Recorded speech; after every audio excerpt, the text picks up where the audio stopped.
Today we're going to talk about the layers of the Earth. So this very detailed drawing that I created gives you some of the basics. All right, so we live out here, and I think a lot of you already know this is called the crust. This is a spot that we can live on. And this area in here is the mantle, right? As Dr. Evil said in Austin Powers, it's the liquid hot magma.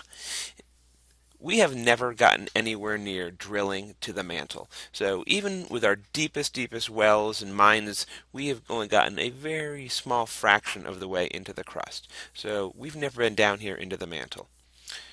Here we have the outer core, and I'll bet you are able to figure out that inside of the outer core we have the inner core.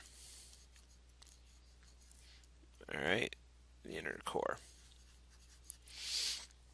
The mantle best be described as like frosting that you might put onto a cake. That kind of consistency. It's not exactly thick, like a solid, but it's not exactly liquid. More like a frosty malt you might get at Wendy's. So it's very slow moving, very goopy. The crust, obviously, this is solid. This is where we live. All right, and then what we have happening in this mantle is we have areas that are hot, that are rising and are less dense. And as they get cooler, they start to sink. So we have these convection currents that are happening all the time down here in the mantle. This outer core is a more dense than the mantle, but it is still liquid. So it's nearly solid, but not quite.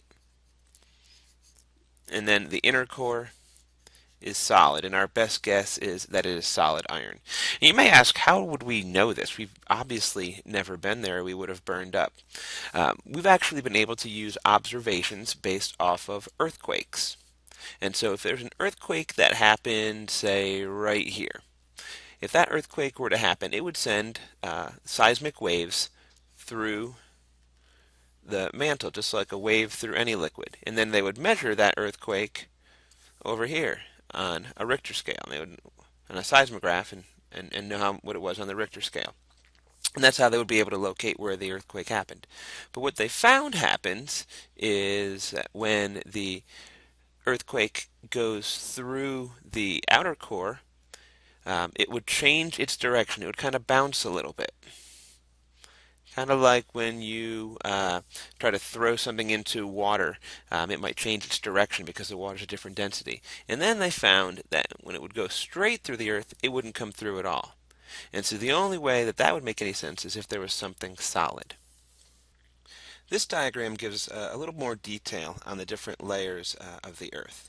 So again, we talked about the Earth's crust right here, and that's the top 0 to 100 kilometers. Remember, I said we've only been on the Earth's crust. We've never been able to drill past that. Now, another term that you're going to see used is the lithosphere.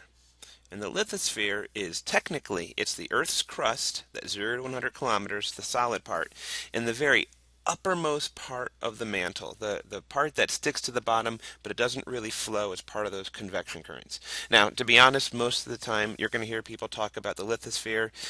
They're mostly just talking about the crust. Those tend to be used interchangeably, but technically it does include the uppermost layers of the mantle. The next layer down in the mantle you're going to see is this asthenosphere. All right, one of my least favorite words to try to say again and again and again in class. The asthenosphere, this is where those convection currents are happening. All right, so you're going to see in here those areas where it's rising and falling and rising and falling. So that's in the asthenosphere. The asthenosphere is basically part of the mantle. As we go deeper down to the 2,900 kilometer layer, we're starting to see the outer core. Again, this was that dense liquid layer.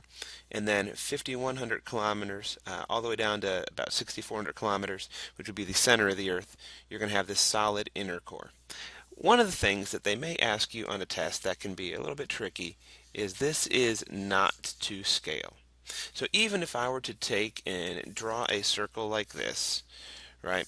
That would not be to scale. That black outer layer for the crust is probably too thick even to represent on that drawing. So remember, the Earth is quite big, and we live on a very thin layer on the outside edge of it.